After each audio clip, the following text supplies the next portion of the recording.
નમસ્કાર મિત્રો, બેઠકની વાચિકમ સર્વ વાંગ્મયમ શ્રેણીમાં આપ સર્વનું સ્વાગત છે. હા મિત્રો, આજે હું નવી શ્રેણી લઈને આવ્યું છું. બેઠક વાચિકમ ગ્રુપમાં આ જીજ્ઞા કપૂરિયા નિયતિના જય શ્રી કૃષ્ણ. આજનો આપનો વિષય છે સ્વકર્મ. તો પહેલાં સ્વકર્મ એટલે શું? સ્વ એટલે પોતાની જાતે કરેલું કર્મ અથવા જીવ અને શિવનું મિલન. તો શિવ કેમ પ્રાપ્ત કરશો? પૈસા દ્વારા? તો ના, પોતે કરેલા કર્મથી જ શિવને પ્રાપ્ત કરી શકાય છે.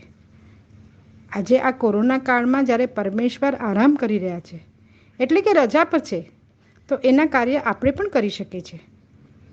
એના દ્વારા સતત અવિરત ચાલતા કાર્યમાં આપણે પણ એને આગળ ધપાવીને એના કાર્યમાં આપણે એને મદદરૂપ કરી શકીએ છીએ.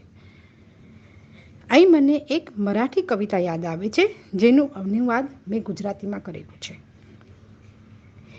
પરમેશ્વર રજા પર છે. એ ગયા છે કોઈ અનાથાશ્રમમાં, કોઈ અનાથના મુખ પર હાસ્ય લાવવા. ત્યાં તમે પણ જઈ શકો છો, કારણ પરમેશ્વર રજા પર છે. એ ગયા છે કોઈ હોસ્પિટલમાં, કોઈ દર્દીના દર્દને દૂર કરવા. ત્યાં તમે પણ જઈ શકો છો, કારણ પરમેશ્વર તો રજા પર છે. એ ગયા છે કોઈ વૃદ્ધાશ્રમમાં, કોઈ વૃદ્ધના આંસુ લૂછવા. ત્યાં તમે પણ જઈ શકો છો, કારણ પરમેશ્વર તો રજા પર છે. એ ગયા છે કોઈ સેવાભાવી સંસ્થામાં, કોઈ બાળકની ફી ભરવા. ત્યાં તમે પણ જઈ શકો છો, કારણ પરમેશ્વર તો રજા પર છે. શું ખરેખર મને સમાજના મહાનુભાવોને એક સવાલ છે, શું ધર્મના નામે ખોટા આબંધન કરવાથી જ પરમેશ્વર રાજી થશે? ભગવાન પેમેન્ટ મંદિરમાં જ બિરાજમાન નથી. કોઈ સેવાભાવી મનુષ્યને માનવ સેવા કરતા જુઓ, એ જ સાચો ભગવાન છે. એને કોઈ મંદિરમાં શોધવાની જરૂર જ નથી. પણ આપણે તો ફક્ત ભક્ત બનીને જ ખોટા આડંબરમાં રહીને ભગવાનને શોધીએ છીએ. અને વિશેષ માસમાં તો આવા ભક્તોની સંખ્યામાં પણ વધારો થઈ જાય છે. શ્રાવણ મહિનામાં આવે એટલે આપણે શંકર ભગવાનનો, અધિક માસ આવે એટલે પુરુષોત્તમ ભગવાનનો, ભાદરવો એટલે ગણેશજીનું, આસો મહિનો એટલે માતાજીનું. આવા મહિનામાં તો ભક્તોના તો ઘોડાપૂર આવી જાય છે. અરે આપણે વારોને પણ ક્યાં છોડ્યા છે? સોમવાર શંકર ભગવાનનો, તો મંગળવાર ગણપતિનો, બુધવાર આપણે ગુરુવાર સાઈ બાબાનો, શુક્રવાર સંતોષી માતાનો, શનિવાર હનુમાનજીનો, તો રવિવાર માતાજીનો. ભગવાનના પણ દિવસો. આમાં જો સૌથી વધારે કફોડી હાલત હોય ને, તો શંકર ભગવાન ને હનુમાનજીની. મને ઘણીવાર એક થાય છે કે આ તે કેવી આસ્થા. શું આવા તેલ જળ ચડાવવાથી ભગવાન રાજી થશે?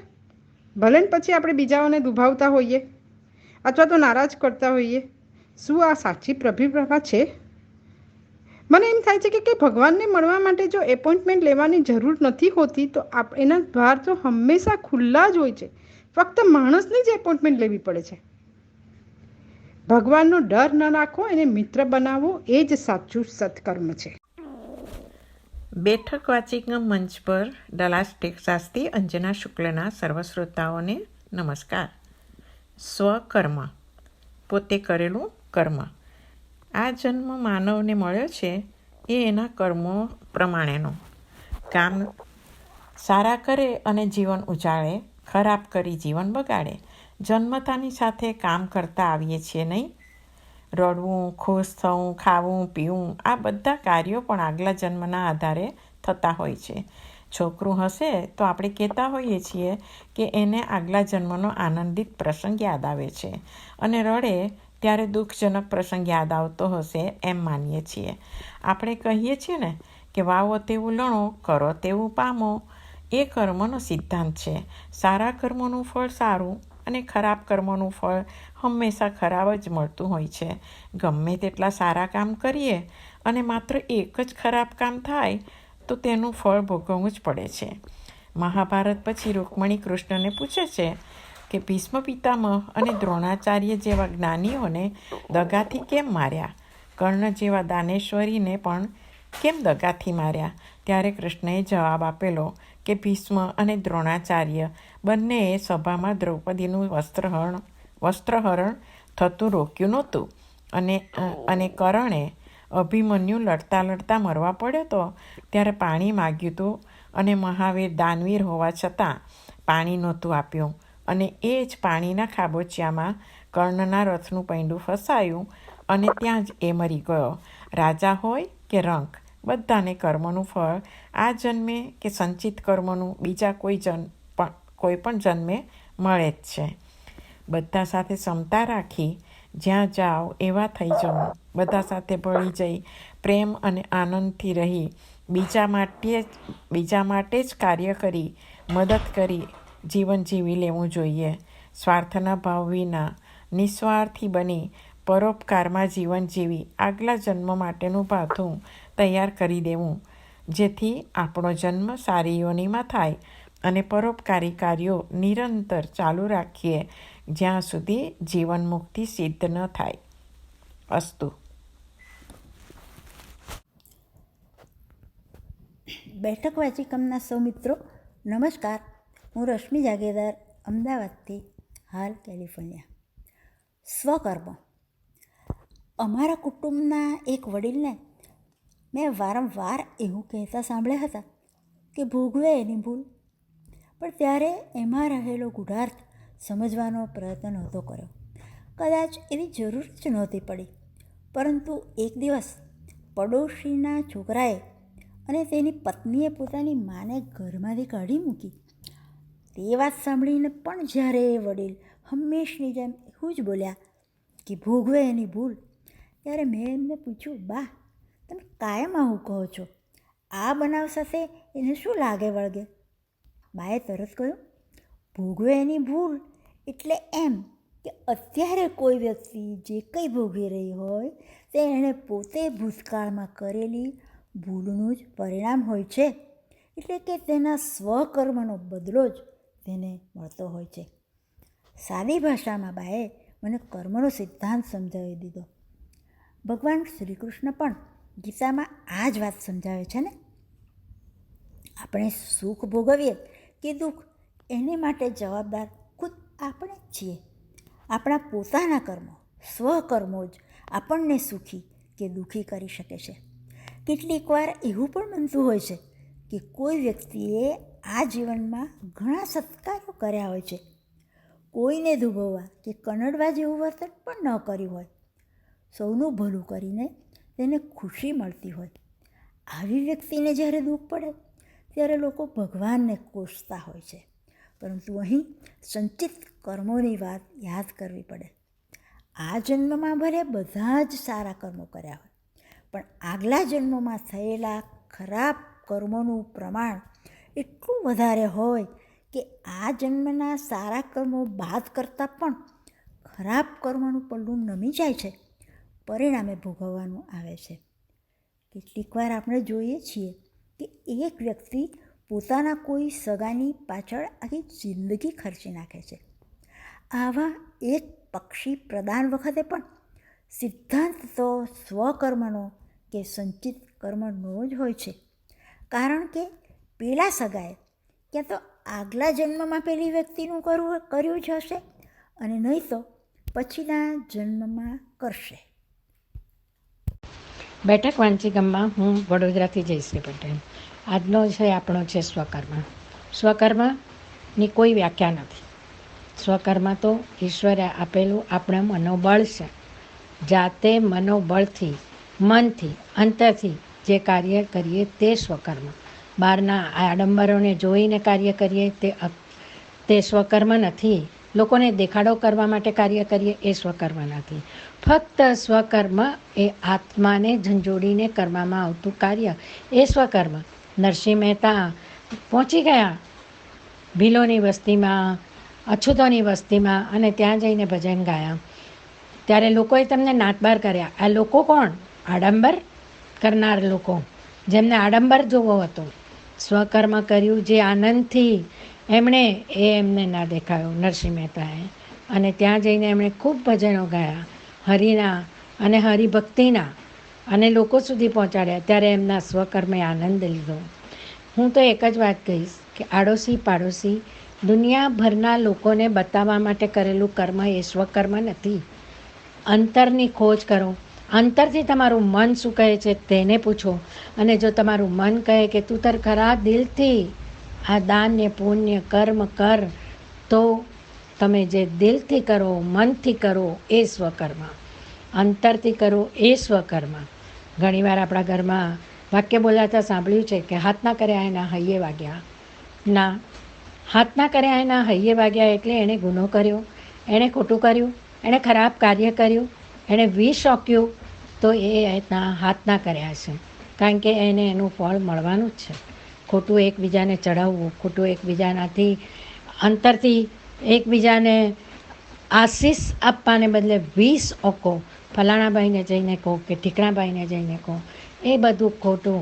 એને બદલે અંતરના આત્માને ખોજો. અંતરના આત્માને ખોજીને એક સારું કાર્ય કરો અને એ કાર્યને પૂર્ણ કરી અને સ્વકર્મની ભાવનાને અપનાવો.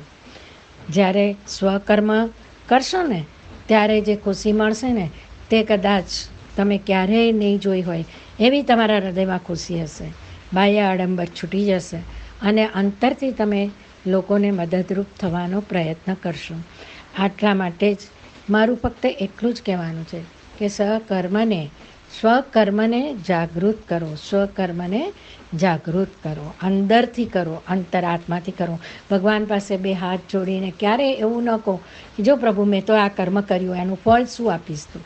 ના, એના ફળની આશા ન રાખો અને જે કાર્ય કરો લોકોને કરી અને કદી કહો નહીં, તે કાર્ય સ્વકર્મનું કાર્ય છે. અસ્તુ. આજે હું સ્વકર્મ વિશે થોડું બોલીશ. કર્મ કરવું, કરતા રહેવું એ જીવનની ચાવી છે. આમ જુઓ તો કર્મ ન કરતા હોઈએ એવો કોઈ સમય હોતો જ નથી. જ્યારે તમે પ્રવૃત્ત છો ત્યારે તો કર્મ કરો છો જ, પણ જ્યારે તમે નિવૃત્ત હો ત્યારે માનસિક રીતે રોકાયેલા હો છો. તમે ક્યાં તો વિશ્લેષણ કરો છો વ્યક્તિ કે ઘટનાનું, ક્યાં તો ભવિષ્ય સાથે જોડાઈને કોઈ યોજના વિચારી રહ્યા છો. મતલબ કે કદાચ શારીરિક રીતે સ્થિર છો પણ મન પ્રવૃત્ત છે. એટલે તમે કર્મ કરો છો એ માનસિક કર્મ છે. કર્મ વિશે આપણે સૌ જાણીએ છીએ. કર્મ એટલે કામ. કામ કરતા રહેવું એ છે કર્મશીલતા. આજે વાત કરવી છે સ્વકર્મની. સ્વકર્મ એટલે શું? વ્યક્તિ પોતે જે કર્મ કરે છે એને સ્વકર્મ કહેવાય.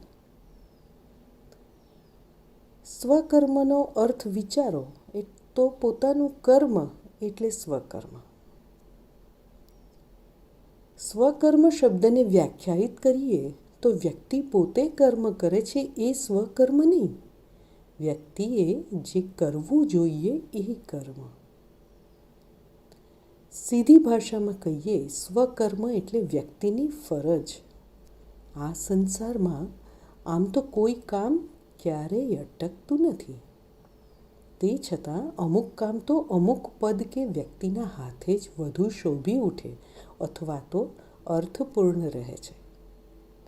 એક પુરુષ જે કુટુંબમાં પિતા તરીકેનું સ્થાન ભોગવે છે, એ પિતા જો કમાણીનું પોતાનું કર્મ કરવાની ઈચ્છા ન રાખે તો એ સ્વકર્મથી દૂર ભાગે છે એમ કહેવાય, જે કુટુંબ માટે હિતકર નથી.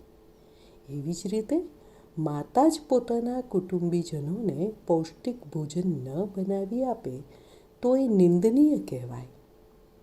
જોકે આજના જમાનામાં પતિ પત્ની સમજૂતીથી પોતાની જવાબદારીની અદલાબદલી કરે તો આવકારદાયક છે, એમાં કંઈ ખોટું નથી. કોઈ પણ કર્મ જેને આપણે જવાબદારી માનીએ એ કર્મ કરવાથી કે ન કરવાથી તમને અને તમારા જીવનની વ્યક્તિઓને ફરક પડે એ સ્વકર્મ છે. તેવી જ રીતે ભારતીય સમાજની રચના પ્રમાણે જીવન 4 આશ્રમમાં વહેંચાયેલું છે. બ્રહ્મચર્યાશ્રમ, ગૃહસ્થાશ્રમ, વાનપ્રસ્થાશ્રમ તથા સંન્યાસાશ્રમ. આ 4 આશ્રમમાં આપણું જીવન વહેંચાયેલું છે. સાંખ્ય દર્શનમાં સૂચન થયું છે તેમ વ્યક્તિ પોતે જ્યાં સુધી શિક્ષા ગ્રહણ કરતી હોય ત્યાં સુધી એણે બ્રહ્મચર્યાશ્રમમાં રહેવું જોઈએ.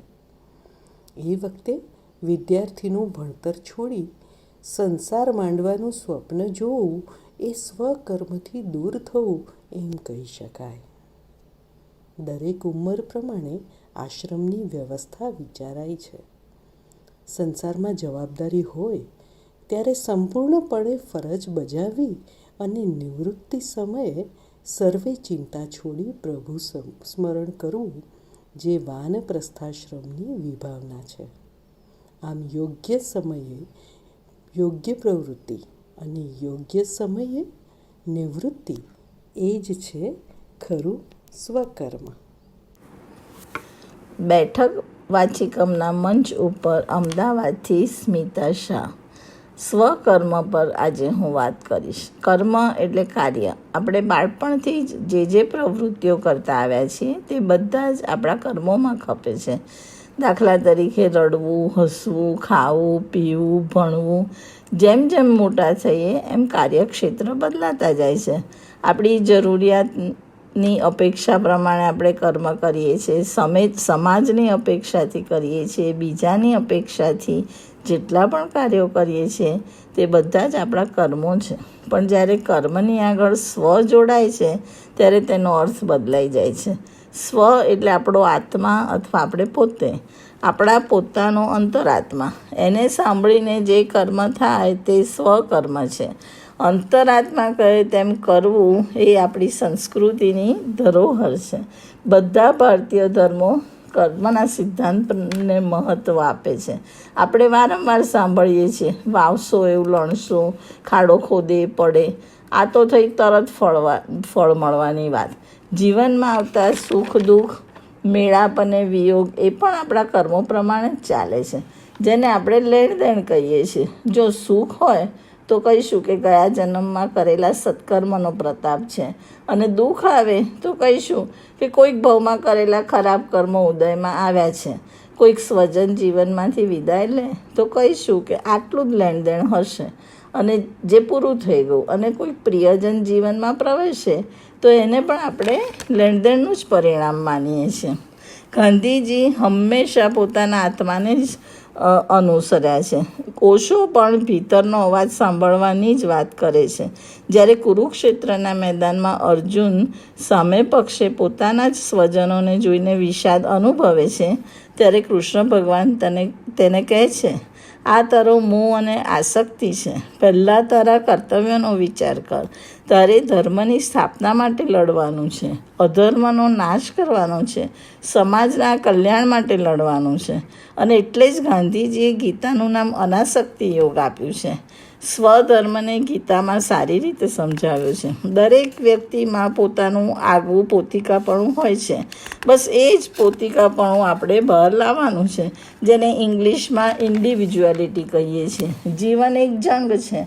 ડગલે ને પગલે નિર્ણયો કરવાના આવે છે, પણ મન સરળ રાખીએ, કોઈને નડીએ નહીં, કોઈનામાં ભાગ પડાવવાની ઈચ્છા રાખીએ નહીં, ઈર્ષ્યા કરીએ નહીં, કોઈનું અનુકરણ કરીએ નહીં. દરેક જણ પોતાના સંજોગો પ્રમાણે જીવતો હોય છે. વાત લેવા જઈએ તો પેલી કહેવત છે ને, લાંબા જોડે ટૂંકો જાય, મરે નહીં ને માંદો થાય એવો ઘાટ થાય. માટે સરળ જીવન જીવવાની ટેવ પાડીએ. મને અબ્રાહમ લિંકનનું એક વાક્ય ખૂબ ગમે છે, કોઈને છેતરવા કરતાં હું છેતરાઈ જવાનું વધારે પસંદ કરું છું. બસ મારો સ્વધર્મ આ જ છે. કોઈને છેતરવાની પરવાનગી મારો સ્વ મને આપતો નથી. અસ્તુ. બેઠક વાંચિકમમાં સર્વ મિત્રોને નીલમ દોશી, મુંબઈથી પ્રણામ. વિષય સ્વકર્મ. સ્વકર્મ એટલે આપણે કરેલું કર્તવ્યરૂપી કર્મ. નાટકના પાત્રો જેમ તેમના ભાગે આવેલ રોલના પાત્રનો અભિનય કરે છે અને નાટક પૂર્ણ થયા પછી તે પોતાના ઓરિજિનલ પાત્રમાં પાછો આવે છે. તેઓ પ્રેક્ષકોની ભીડથી ગભરાતા નથી અને ગ્રીન રૂમમાં જતા નથી રહેતા. પડદો પડે ત્યાં સુધી તે તેના પાત્રમાં જ અદાકારી કરે છે. આવી જ રીતે આ જગતના સંસારરૂપી નાટકમાં આપણે ભાગે આવેલ પાત્રનું આપણે સંપૂર્ણ નિષ્ઠાથી અદાકારી કરવી તે આપણું કર્તવ્યરૂપી સ્વકર્મ છે. સંસારમાં રહેલા દુઃખોથી અને મોહથી આપણે આ કર્તવ્યથી ઉપરામ ન થવું જોઈએ. કર્તવ્યપણાના ભાન સાથે ફળની આશા વિના રાગ દ્વેષથી પર આપણે સર્વમાં ઈશ્વરીય અંશ છે એમ માની સભાનતાપૂર્વક આપણું કર્તવ્ય કરીશું તો સંસારમાં જોડાઈને પણ આપણે ઈશ્વર સાથે જોડાયેલા હોવાથી તે સ્વકર્મ સહજ બની જશે. મહાભારતના યુદ્ધ સમયે મોંરૂપી વિષાદમાં આવતા અર્જુન હથિયાર છોડી પલાયન વૃત્તિ દાખવે છે તો પરમાત્મા શ્રી કૃષ્ણે તેને તેના કર્તવ્યરૂપી સ્વકર્મના જ્ઞાનની સમજ આપે છે. માનવીએ તેના કર્તવ્યરૂપી સ્વકર્મથી કોઈ દિવસ વિમુખતા ન દાખવવી જોઈએ. જીવનની હરેક ક્ષણે કર્મ તો આપણે કરીએ જ છીએ. આપણે આપણા દરેક સંબંધના ભાગરૂપે મળેલ દરેક રોલનું કર્તવ્યરૂપી સ્વકર્મ જ આપણને ઈશ્વરની પ્રાપ્તિ કરાવે છે. અસ્તુ. નમસ્કાર. બેઠક વાચિકમમાં રાજકોટથી હિના મહેતા. આજનો વિષય છે સ્વકર્મ. કબીરજીના એક સુંદર દોહા સાથે હું શરૂઆત કરું છું. કહે કબીર દેય તો જબ લગ તેરી દેહ. કહે કબીર દેય તો जब लग तेरी देह देह खेह हो जाएगी कौन कहेगा देह कबीरा कौन कहेगा देह. અર્થાત કબીરદાસજી કહે છે કે જ્યાં સુધી શરીર છે ત્યાં સુધી બંને હાથે દાન કરો. જ્યારે શરીરમાંથી પ્રાણ નીકળી જશે તો એ પંચતત્વમાં મળી જશે, એને શક કહેવાશે. ને પછી કોણ તમને કહેશે કે દાન કરો? કર્મની કમાઈ ક્યારે પણ નિષ્ફળ નથી જતી. કર્મના હિસાબે જીવ સુખ તેમજ દુઃખ ભોગવે છે. સ્વ એટલે મનુષ્યનો પોતાનો આત્મા ને કર્મ એટલે કામ. કામ આપણે આપણા હાથેથી કરીએ છીએ, હૃદયથી કરીએ છીએ, શબ્દો દ્વારા કરીએ છીએ અને બીજા દ્વારા પણ કરાવીએ છીએ. પરંતુ ઈશ્વરે આપણને મનુષ્ય દેહ આપ્યો છે તો આપણું સર્વપ્રથમ કર્મ શું છે? કર્મ જીવનને નવી દિશા આપે છે. જો જીવન મરણના ચક્રમાંથી મુક્તિ જોઈતી હોય તો નિષ્કામ કર્મ કરવા પડે છે. કર્મ જીવનને નવી દિશા આપે છે, જીવન મરણનું ચક્રમાંથી મુક્તિ આપે છે અને એના માટે આત્મચિંતન કરવું જોઈએ. આત્મચિંતન માટે ભગવદ્ ગીતામાં યોગેશ્વર શ્રી કૃષ્ણે બીજા અધ્યાયના 50મા શ્લોકમાં કહ્યું છે કે યોગ કર્મશુ કૌશલમ. અર્થાત કર્મમાં કુશળતા જ યોગ છે. મન, બુદ્ધિ અને શરીર આ ત્રણેયની સાથે જોડાઈને જ્યારે કોઈ પણ કાર્ય થાય છે તો એમાં પારંગતતા આવે છે, જેને આપણે યોગ કહીએ છીએ. અને ઈશ્વર પ્રાપ્તિ માટે, આત્મચિંતન માટે, ઈશ્વરના સાક્ષાત્કાર માટે યોગ આ સૌથી સુંદર માધ્યમ છે. ઈશ્વર એટલે સગુણ બ્રહ્મ કે પરમાત્મા. પ્રદીપજીના એક સુંદર ગીત સાથે હું મારા વક્તવ્યનું સમાપન કરું છું. કોઈ લાખ કરે ચતુરાઈ, કોઈ લાખ કરે ચતુરાઈ, कर्म का लेख मिटे ना रे भाई, कर्म का लेख मिटे ना रे भाई. धन्यवाद.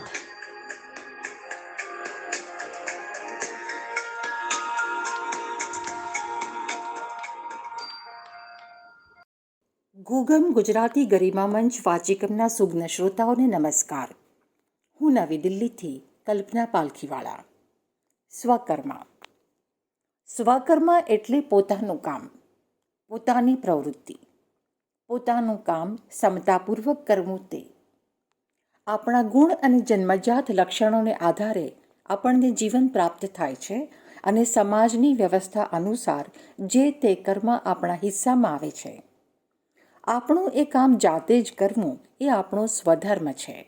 એ આપણને સંપૂર્ણ ઇન્સાન બનાવે છે. પણ જો પોતાના કાર્ય માટે બીજાઓ પર આધાર રાખીએ કે લાલચવશ બીજાના કામની નકલ કરીએ તો એ અનર્થ સર્જે છે. ટીટોળી જમીન પર છલાંગો મારતો પક્ષી છે અને આથી એ પોતાનો માળો જમીન પર જ બનાવે છે. એક ખેતરના ખૂણામાં ટીટોળીએ માળો બાંધી એમાં ઈંડા મૂક્યા છે.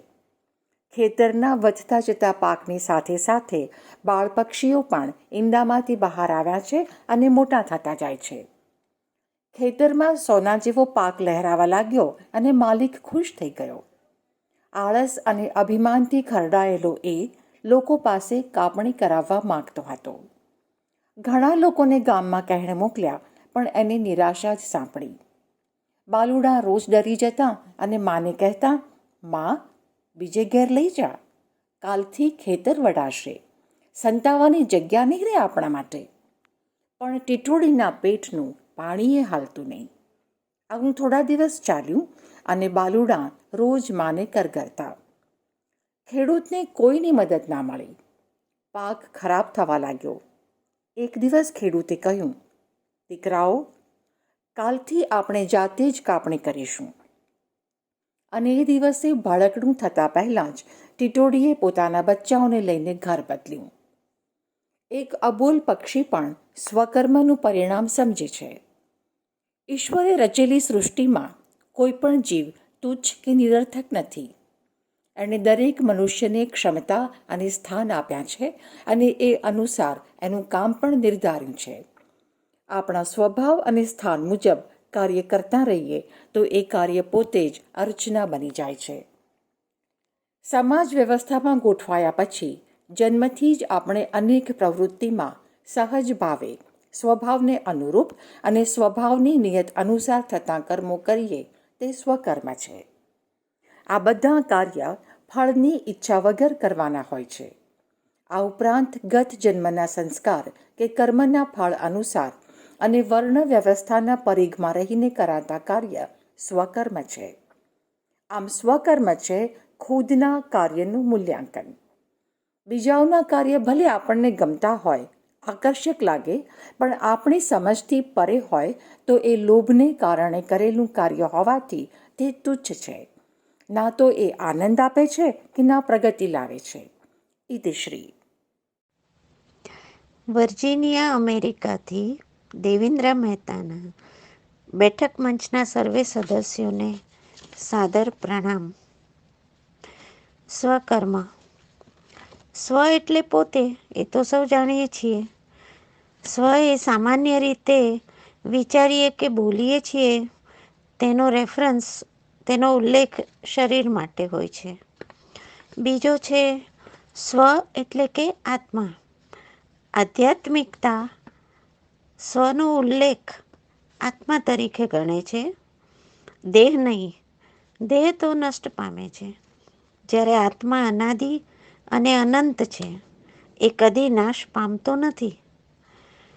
એ તો ફક્ત દેહરૂપી સ્વરૂપ જ બદલે છે. સવાલ એ થાય કે કર્મ કરનાર કોણ છે, શરીર કે આત્મા? શરીરની અંદર મન રહેલ છે, જે વિચારો કરી શકે છે. બલકે એમ કહી શકાય કે વિચારોનું ઉત્પાદન આ મનમાં શરૂ થાય છે અને મન નિર્ણયો લઈ શકે છે તો એ નિર્ણયો પ્રમાણે આપણે કર્મો કરીએ છીએ, સારા કે નરસા. એના જે કોન્સિક્વન્સીસ, પરિણામો જે મળે છે તે મનને, દેહને ભોગવવા જ પડે છે. આ થયો કર્મનો અકાઉન્ટ, હિસાબ કિતાબ. એ બૂમરેંગની જેમ એને એકવાર તમે ફેંક્યું કોઈ પણ દિશામાં તો એ આપણી પાસે જ પાછું આવવાનું છે. તેથી ચોઈસ તો આપણે જ કરવાની છે, નિર્ણયો આપણે જ લેવાના છે કે કેવા પ્રકારના સ્વકર્મો આપણે કેવા પ્રકારના કરવા. શરૂઆત થાય છે મનમાં ઉપજતા વિચારોથી. વિચારો પરિણમે છે શબ્દોમાં. આપણા શબ્દો આપણા વર્તનમાં ફેરવાય છે. આપણું વર્તન આપણી ટેવ પર બની જાય છે, જે આપણા સંસ્કારમાં પરિવર્તિત થાય છે. અને આ સંસ્કારો આપણને સારા કે ખરાબ કર્મો કરવા પ્રેરિત કરે છે. માટે સુકર્મો કરવાની કન્ટિન્યુઅસ પ્રેક્ટિસ, સતત પ્રેક્ટિસ, સારા વિચારો દ્વારા, સારા વર્તનથી સજાવવાની સતત કોશિશો કરતા જ રહેવું જોઈએ. આવા મારા વિચારો છે. ધન્યવાદ. Thank you. વર્જિનિયા, અમેરિકાથી દેવેન્દ્ર મહેતાના બેઠક મંચના સર્વે સદસ્યોને સાદર પ્રણામ. સ્વકર્મ. સ્વ એટલે પોતે, એ તો સૌ જાણીએ છીએ. સ્વ એ સામાન્ય રીતે વિચારીએ કે બોલીએ છીએ તેનો રેફરન્સ, તેનો ઉલ્લેખ શરીર માટે હોય છે. બીજો છે સ્વ એટલે કે આત્મા. આધ્યાત્મિકતા સ્વનો ઉલ્લેખ આત્મા તરીકે ગણે છે, દેહ નહીં. દેહ તો નષ્ટ પામે છે, જ્યારે આત્મા અનાદિ અને અનંત છે, એ કદી નાશ પામતો નથી. એ તો ફક્ત દેહરૂપી સ્વરૂપ જ બદલે છે. સવાલ એ થાય કે કર્મ કરનાર કોણ છે, શરીર કે આત્મા? શરીરની અંદર મન રહેલ છે, જે વિચારો કરી શકે છે. બલકે એમ કહી શકાય કે વિચારોનું ઉત્પાદન આ મનમાં શરૂ થાય છે અને મન નિર્ણયો લઈ શકે છે. તો એ નિર્ણયો પ્રમાણે આપણે કર્મો કરીએ છીએ, સારા કે નરસા. એના જે કોન્સિક્વન્સીસ, પરિણામો જે મળે છે તે મનને, દેહને ભોગવવા જ પડે છે. આ થયો કર્મનો અકાઉન્ટ, હિસાબ કિતાબ. એ બૂમરેંગની જેમ એને એકવાર તમે ફેંક્યું કોઈ પણ દિશામાં તો એ આપણી પાસે જ પાછું આવવાનું છે. તેથી ચોઈસ તો આપણે જ કરવાની છે, નિર્ણયો આપણે જ લેવાના છે કે કેવા પ્રકારના સ્વકર્મો આપણે કેવા પ્રકારના કરવા. શરૂઆત થાય છે મનમાં ઉપજતા વિચારોથી. વિચારો પરિણમે છે શબ્દોમાં. આપણા શબ્દો આપણા વર્તનમાં ફેરવાય છે. આપણું વર્તન આપણી ટેવ પર બની જાય છે, જે આપણા સંસ્કારમાં પરિવર્તિત થાય છે. અને આ સંસ્કારો આપણને સારા કે ખરાબ કર્મો કરવા પ્રેરિત કરે છે. માટે સુકર્મો કરવાની કન્ટિન્યુઅસ પ્રેક્ટિસ, સતત પ્રેક્ટિસ, સારા વિચારો દ્વારા, સારા વર્તનથી સજાવવાની સતત કોશિશો કરતા જ રહેવું જોઈએ. આવા મારા વિચારો છે. ધન્યવાદ. Thank you. વર્જિનિયા, અમેરિકાથી દેવેન્દ્ર મહેતાના બેઠક મંચના સર્વે સદસ્યોને સાદર પ્રણામ. સ્વકર્મ. સ્વ એટલે પોતે, એ તો સૌ જાણીએ છીએ. સ્વ એ સામાન્ય રીતે વિચારીએ કે બોલીએ છીએ તેનો રેફરન્સ, તેનો ઉલ્લેખ શરીર માટે હોય છે. બીજો છે સ્વ એટલે કે આત્મા. આધ્યાત્મિકતા સ્વનો ઉલ્લેખ આત્મા તરીકે ગણે છે. દેહ નહીં. દેહ તો નષ્ટ પામે છે, જ્યારે આત્મા અનાદિ અને અનંત છે. એ કદી નાશ પામતો નથી. એ તો ફક્ત દેહરૂપી સ્વરૂપ જ બદલે છે. સવાલ એ થાય કે કર્મ કરનાર કોણ છે, શરીર કે આત્મા? શરીરની અંદર મન રહેલ છે, જે વિચારો કરી શકે છે. બલકે એમ કહી શકાય કે વિચારોનું ઉત્પાદન આ મનમાં શરૂ થાય છે અને મન નિર્ણયો લઈ શકે છે. તો એ નિર્ણયો પ્રમાણે આપણે કર્મો કરીએ છીએ, સારા કે નરસા. એના જે કોન્સિક્વન્સીસ, પરિણામો જે મળે છે, તે મનને, દેહને ભોગવવા જ પડે છે. આ થયો કર્મનો અકાઉન્ટ, હિસાબ કિતાબ. એ બૂમરેંગની જેમ એને એકવાર તમે ફેંક્યું કોઈ પણ દિશામાં, તો એ આપણી પાસે જ પાછું આવવાનું છે. તેથી ચોઈસ તો આપણે જ કરવાની છે. નિર્ણયો આપણે જ લેવાના છે કે કેવા પ્રકારના સ્વકર્મો આપણે કેવા પ્રકારના કરવા. શરૂઆત થાય છે મનમાં ઉપજતા વિચારોથી. વિચારો પરિણમે છે શબ્દોમાં. આપણા શબ્દો આપણા વર્તનમાં ફેરવાય છે. આપણું વર્તન આપણી ટેવ પર બની જાય છે, જે આપણા સંસ્કારમાં પરિવર્તિત થાય છે. અને આ સંસ્કારો આપણને સારા કે ખરાબ કર્મો કરવા પ્રેરિત કરે છે. માટે સુકર્મો કરવાની કન્ટિન્યુઅસ પ્રેક્ટિસ, સતત પ્રેક્ટિસ, સારા વિચારો દ્વારા, સારા વર્તનથી સજાવવાની સતત કોશિશો કરતા જ રહેવું જોઈએ. આવા મારા વિચારો છે. ધન્યવાદ. Thank you. વર્જિનિયા, અમેરિકાથી દેવેન્દ્ર મહેતાના બેઠક મંચના સર્વે સદસ્યોને સાદર પ્રણામ. સ્વકર્મ. સ્વ એટલે પોતે, એ તો સૌ જાણીએ છીએ. સ્વ એ સામાન્ય રીતે વિચારીએ કે બોલીએ છીએ તેનો રેફરન્સ, તેનો ઉલ્લેખ શરીર માટે હોય છે. બીજો છે સ્વ એટલે કે આત્મા. આધ્યાત્મિકતા સ્વનો ઉલ્લેખ આત્મા તરીકે ગણે છે. દેહ નહીં. દેહ તો નષ્ટ પામે છે, જ્યારે આત્મા અનાદિ અને અનંત છે. એ કદી નાશ પામતો નથી. એ તો ફક્ત દેહરૂપી સ્વરૂપ જ બદલે છે. સવાલ એ થાય કે કર્મ કરનાર કોણ છે, શરીર કે આત્મા? શરીરની અંદર મન રહેલ છે, જે વિચારો કરી શકે છે. બલકે એમ કહી શકાય કે વિચારોનું ઉત્પાદન આ મનમાં શરૂ થાય છે અને મન નિર્ણયો લઈ શકે છે.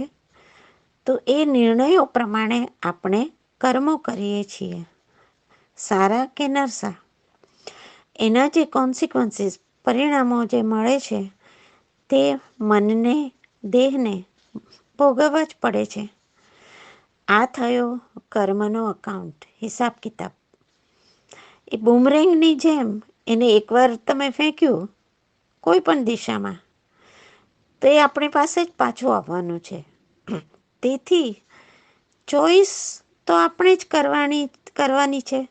નિર્ણયો આપણે જ લેવાના છે કે કેવા પ્રકારના સ્વકર્મો આપણે કેવા પ્રકારના કરવા. શરૂઆત થાય છે મનમાં ઉપજતા વિચારોથી. વિચારો પરિણમે છે શબ્દોમાં. આપણા શબ્દો આપણા વર્તનમાં ફેરવાય છે. આપણું વર્તન આપણી ટેવ પર બની જાય છે, જે આપણા સંસ્કારમાં પરિવર્તિત થાય છે. અને આ સંસ્કારો આપણને સારા કે ખરાબ કર્મો કરવા પ્રેરિત કરે છે. માટે સુકર્મો કરવાની કન્ટિન્યુઅસ પ્રેક્ટિસ, સતત પ્રેક્ટિસ, સારા વિચારો દ્વારા સારા વર્તનથી સજાવવાની સતત કોશિશો કરતા જ રહેવું જોઈએ. આવા મારા વિચારો છે. ધન્યવાદ. Thank you. વાચિકમના સહભાગીઓને રિચમન્ડ વર્જિનિયાથી વીરબાળાના નમસ્કાર. સ્વકર્મ. આપણે બધા જ જાણીએ છીએ, કર્મ એટલે કાર્ય અને સ્વ એટલે પોતે. આપણે જાતે પોતે કરેલું કાર્ય તે સ્વકર્મ. માનવ કર્મ કર્યા સિવાય રહેતો જ નથી. જન્મથી જ શ્વાસ લેવા સાથે સ્વકર્મ શરૂ કરી દઈએ છીએ. ત્યાર પછી આપણે નિત્ય કર્મ, જેમ કે ખાવું, પીવું, નહાવું, ધોવું, કમાવું, ઘર ગૃહસ્થી ચલાવવી વગેરે અનિવાર્ય સર્વ કાર્યો અનાયાસે વિના પ્રયત્ને અડચણ વિના કરીએ છીએ. તો પછી આ સ્વકર્મ શું હોઈ શકે? કેટલાક ગૃહસ્થી અને માતા પિતા તથા અન્ય પરિવારજનો પ્રત્યેની ફરજના કર્મને સ્વકર્મ તરીકે ઓળખાવે છે. સ્વકર્મ 3 પ્રકારના હોય છે: નિત્ય કર્મ, નૈમિત્તિક કર્મ અને કામ્ય કર્મ. નિત્ય કર્મ તો ઉપર મેં આગળ જણાવ્યા. જે કોઈ કર્મ કરો, અરે રસોઈ પણ કરો, તો તે કર્મમાં હૃદય રેડીને પૂર્ણ ભાવથી કરો. બીજે આવે છે નૈમિત્તિક કર્મ. કોઈ વ્યક્તિની જરૂરિયાત જાણીને, આમાં રસ્તો પાર કરાવવાથી માંડીને તેની આર્થિક સ્થિતિ માટેની જરૂરિયાત પણ આવી જાય, તે પૂરી કરવાનું કર્મ તે સ્વકર્મ બને છે. અને સ્વધર્મ પણ. સ્વકર્મ અને સ્વધર્મ સાથે સંકળાયેલા છે. આમાં વર્ણાશ્રમવાળા જાતપાત વચ્ચે નથી નડતા. જો નડે તો તે સ્વકર્મ પણ ન રહે અને સ્વધર્મ પણ. ત્રીજો પ્રકાર કામ્ય કર્મ છે. આમાં પોતાની કામનાની, ઈચ્છાની પૂર્તિ માટેના કર્મો આવે. જે કોઈ કર્મ કરીએ તે વખતે મનમાં ભાવના ફક્ત નિસ્વાર્થપણે કર્મ કરવાની હોય તો તે સ્વકર્મ ધર્મ ઉત્કૃષ્ટ ગણાય. જો બદલાની ભાવના સાથે એ કર્મ થયું તો તેનો દરજ્જો નીચો થઈ જાય છે.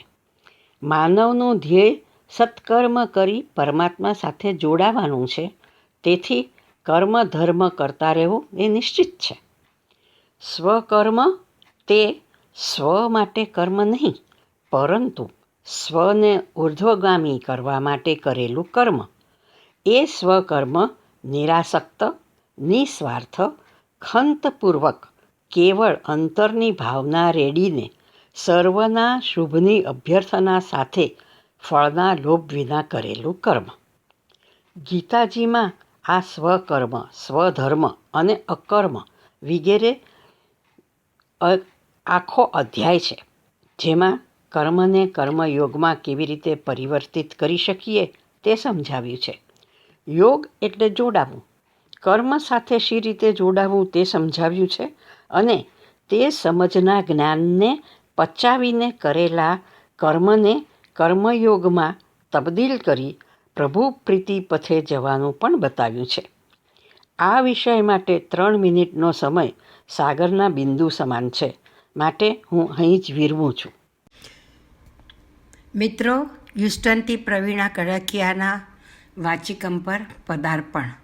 આજનો વિષય છે સ્વકર્મ. નામ પરથી ખ્યાલ આવી જાય કે આપણા દ્વારા થતા કર્મને સ્વકર્મ કહેવાય.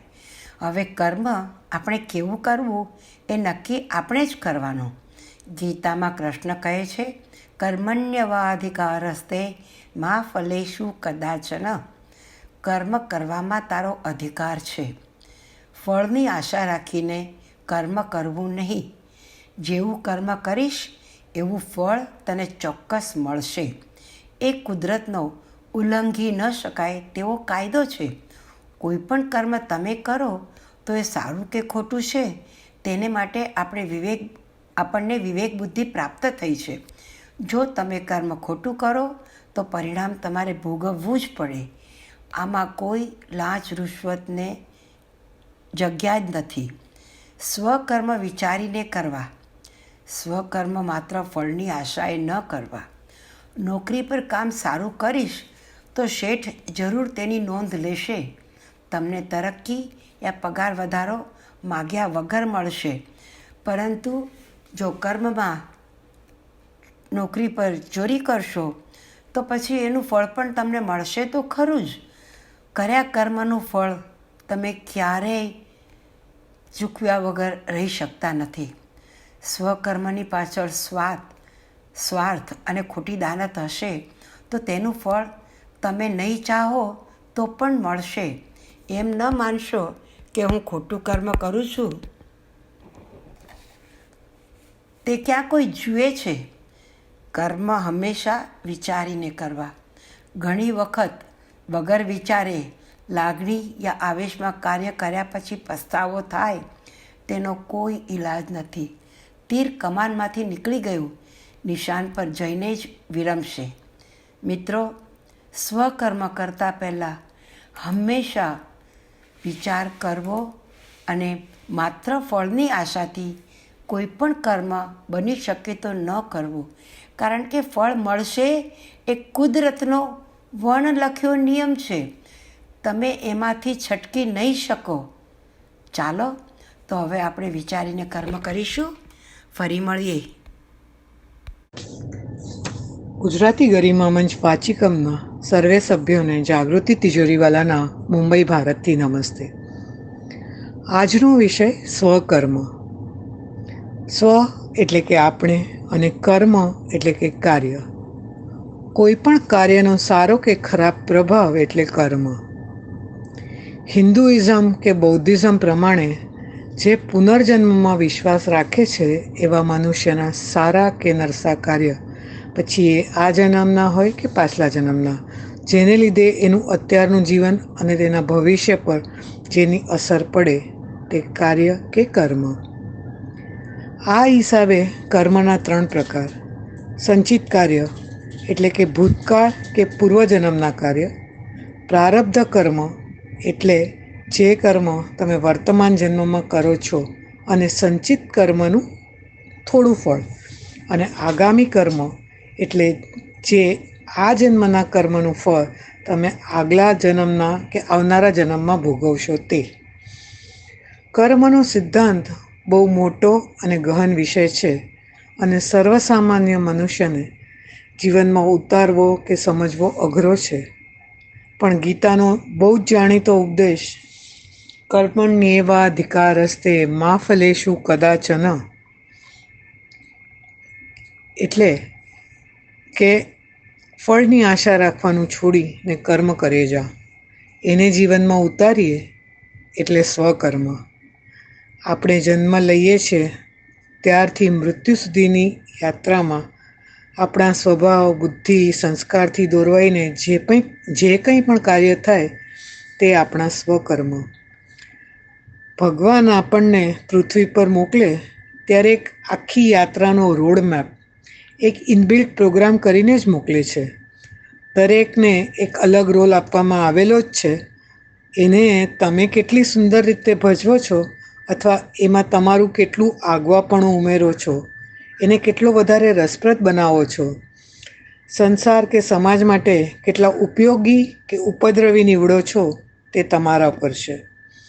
કર્મના 12 સિદ્ધાંતો કે 3 પ્રકાર કે પછી કર્મના ફળ દેવતા વિષ્ણુ, આ બધું જેટલું ઊંડું ઉતરીએ એટલું નવું નવું જાણવા મળે, અલગ અલગ થિયરીઓ મળે અને કદાચ વધુ ગૂંચવણ કે મૂંઝવણમાં મૂકી દે. એના કરતાં નાનકડી પ્રાર્થનાના શબ્દો કે થતું જે કાયાથી ઘડીક ઘડી વાણીથી ઉચરું, કૃતિ ઇન્દ્રિયોની મુજ મન વિશે ભાવ જ સ્મરું, સ્વભાવે બુદ્ધિથી શુભ અશુભ જે કાંઈક કરું, ક્ષમા દ્રષ્ટે જોજો તુજ ચરણમાં નાથજી ધરું. એમ રાખીએ તો કેમ? સંપૂર્ણ સમર્પણની ભાવના, મા ફલેષુ કદાચનનો જીવનમાં ઉતારેલો અર્થ. હે પ્રભુ, તેરા તુજકો અર્પણ એવું અસ્તુ. ગુજરાતી ગરિમા મંચ વાચિકમના સર્વે સભ્યોને જાગૃતિ તિજોરીવાલાના મુંબઈ ભારતથી નમસ્તે. આજનો વિષય સ્વકર્મ. સ્વ એટલે કે આપણે અને કર્મ એટલે કે કાર્ય. કોઈ પણ કાર્યનો સારો કે ખરાબ પ્રભાવ એટલે કર્મ. હિન્દુઇઝમ કે બૌદ્ધિઝમ પ્રમાણે જે પુનર્જન્મમાં વિશ્વાસ રાખે છે એવા મનુષ્યના સારા કે નરસા કાર્ય, પછી એ આ જન્મના હોય કે પાછલા જન્મના, જેને લીધે એનું અત્યારનું જીવન અને તેના ભવિષ્ય પર જેની અસર પડે તે કાર્ય કે કર્મ.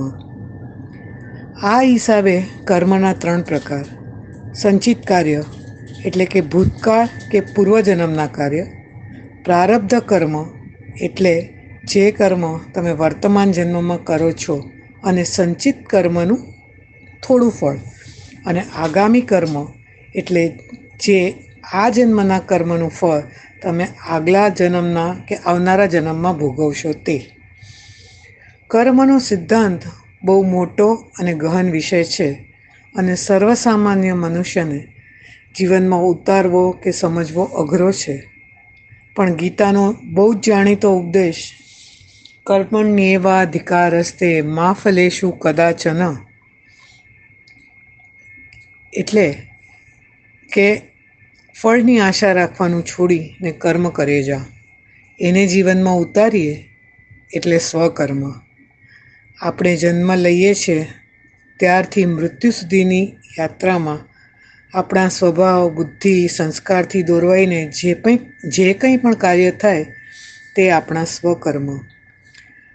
ભગવાન આપણને પૃથ્વી પર મોકલે ત્યારે એક આખી યાત્રાનો રોડ મેપ, એક ઇનબિલ્ટ પ્રોગ્રામ કરીને જ મોકલે છે. દરેકને એક અલગ રોલ આપવામાં આવેલો જ છે. એને તમે કેટલી સુંદર રીતે ભજવો છો અથવા એમાં તમારું કેટલું આગવાપણું ઉમેરો છો, એને કેટલો વધારે રસપ્રદ બનાવો છો, સંસાર કે સમાજ માટે કેટલા ઉપયોગી કે ઉપદ્રવી નીવડો છો તે તમારા પર છે. કર્મના 12 સિદ્ધાંતો કે 3 પ્રકાર કે પછી કર્મના ફળ દેવતા વિષ્ણુ, આ બધું જેટલું ઊંડું ઉતરીએ એટલું નવું નવું જાણવા મળે, અલગ અલગ થિયરીઓ મળે અને કદાચ વધુ ગૂંચવણ કે મૂંઝવણમાં મૂકી દે. એના કરતાં નાનકડી પ્રાર્થનાના શબ્દો કે થતું જે કાયાથી ઘડીક ઘડી વાણીથી ઉચરું, કૃતિ ઇન્દ્રિયોની મુજ મન વિશે ભાવ જ સ્મરું, સ્વભાવે બુદ્ધિથી શુભ અશુભ જે કાંઈક કરું, ક્ષમા દ્રષ્ટે જોજો તુજ ચરણમાં નાથજી ધરું. એમ રાખીએ તો કેમ?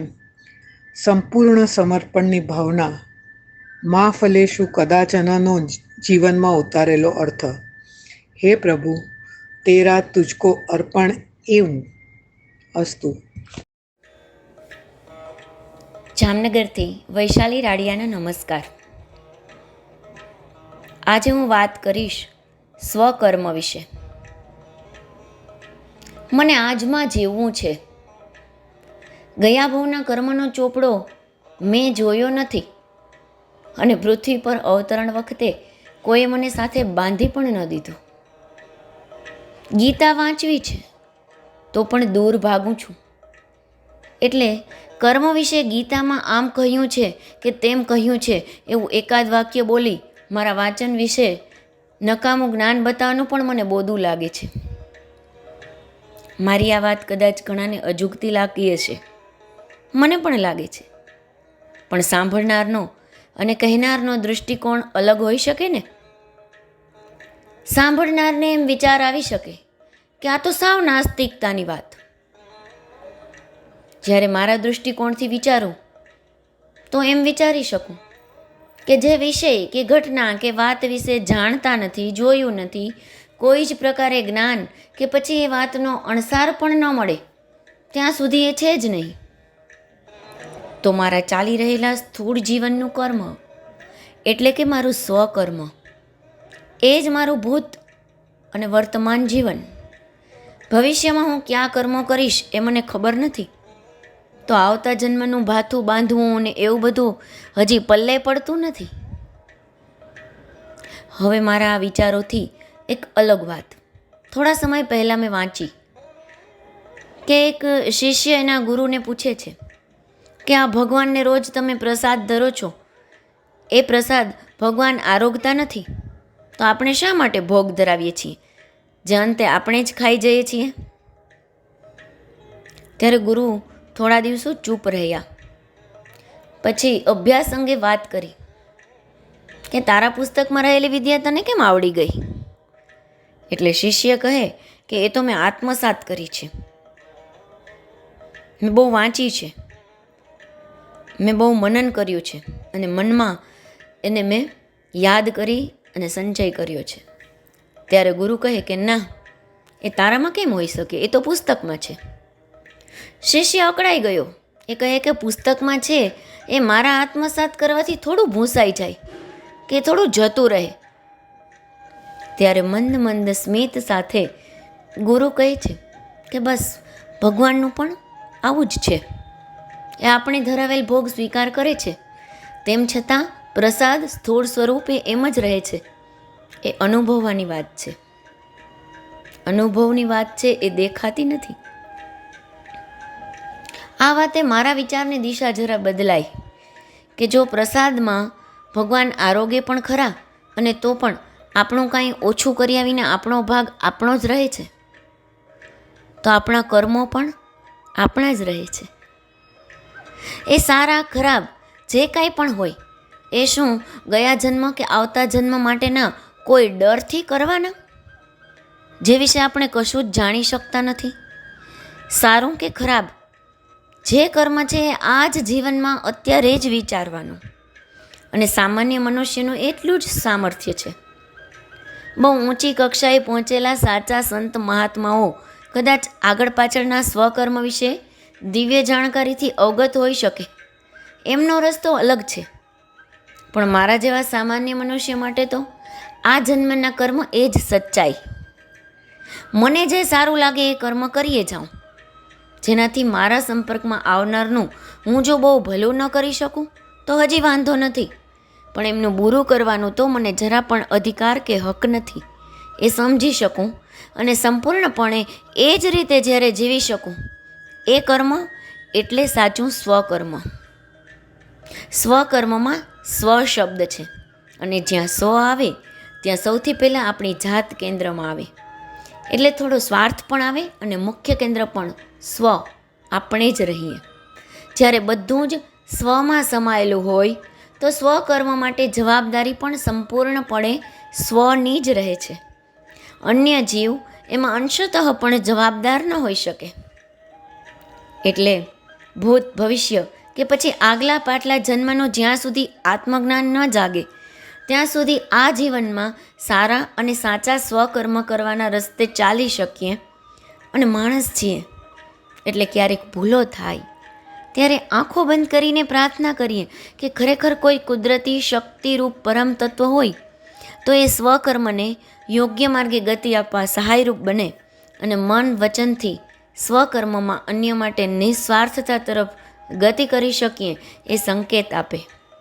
બની શકે આમ જ આત્મામાંથી મહાત્મા અને મહાત્માથી પરમાત્મા તરફ ગતિ કરવાના સ્વકર્મની પગદંડી વિસ્તરતી રહે. વિષય છે આ શ્રદ્ધા અને આસ્થાનો, વિષય છે આ શ્રદ્ધા અને આસ્થાનો.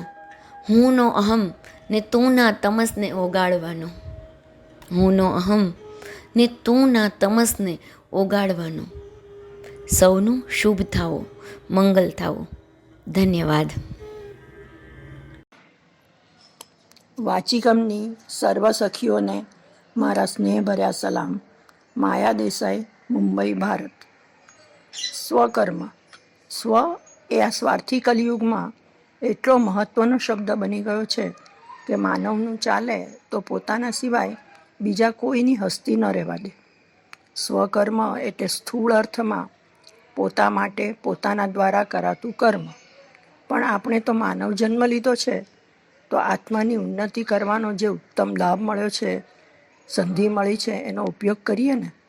સ્વ દ્વારા કરાતું કર્મ એ ખરું, પણ એનો વ્યાપક અર્થ કર્મની અનિવાર્યતા. સ્વકર્મ એટલે સર્વકર્મ, સર્વ માટે કરાતું કર્મ કે કરવાનું કર્મ. ગીતાના 3જા અધ્યાય કર્મયોગમાં શ્રી કૃષ્ણએ આ જ વાત કરી છે અને પોતાની અમૃતવાણી વરસાવતા કહ્યું છે, આ લોક કે જો માનીએ તો પરલોકમાં સુખી થવા આ કર્મયોગ સુંદર માર્ગદર્શન આપશે. સ્વકર્મ એટલે નિજ ધર્મ દ્વારા સત્ય કર્મ. મનુષ્ય ગમે એટલું મથે તો પણ કર્મ વિના જ્ઞાન પામી શકતો નથી. એના જન્મથી જ એ કર્મ સાથે સધાઈ જાય છે, જે એની પ્રકૃતિ બની જાય. આ પ્રકૃતિ તુંડે તુંડે જુદી હોઈ શકે, તેથી પોતપોતાની પ્રકૃતિ પ્રમાણે સ્વકર્મ કરતા રહેવું જોઈએ. સ્વકર્મ એટલે સ્વએ કરવાનું કર્મ, નહીં કે સ્વ માટે કરવાનું કર્મ. આ કર્મ આગળ વિસ્તરી કુટુંબ, સમાજ, દેશ કે વિશ્વ માટે પણ હોઈ શકે. પોતાની શક્તિ પ્રમાણે તન, મન કે ધન દ્વારા આ કાર્યની ગરિમા વધારી શકાય. આમ કરતી વખતે એમાંથી મને શું મળશે, મારો શું ફાયદો એ ન વિચારાય અને ફક્ત આપવાની નિયતથી કરાતું કાર્ય. તેથી જ અર્જુનને શ્રી કૃષ્ણ નિષ્કામ ભાવથી કાર્ય કરવાનું સમજાવે છે.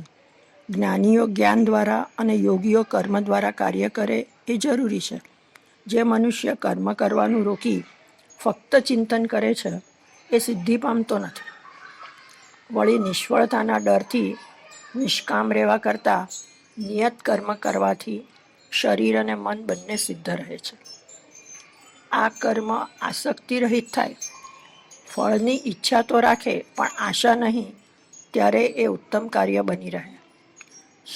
સંસારમાં રહીને આ ઉત્તમ રીતે સ્વકર્મ કરવાથી સંતોષ તેમજ આનંદ પ્રાપ્ત થાય છે. સંન્યાસ લઈને સ્વકર્મ થાય એ ભ્રમ છે. કર્મ કરવા એ જ મનુષ્યની પ્રકૃતિ છે. તેથી અનાસક્ત થઈ વિવેકી ચિત્ત દ્વારા નિભાવાતી અનેક ફરજ એ જ સ્વકર્મનું ઉત્તમ ઉદાહરણ. દ્વેષ અને ઈર્ષાથી મુક્ત રહી ધર્મનું પાલન થાય એ જ સ્વકર્મ. ધર્મ તો પ્રેમ, કરુણા અને સત્યના સ્તંભ પર જ ટકેલો છે ને.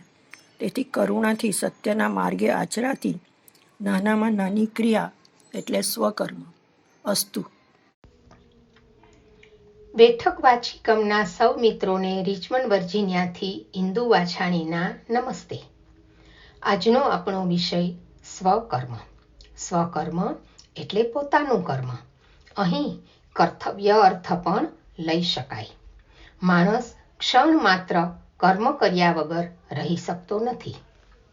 અહીં આપણે રોજિંદા કર્મથી ઉપર ઉઠીને કર્મની વાત કરીએ.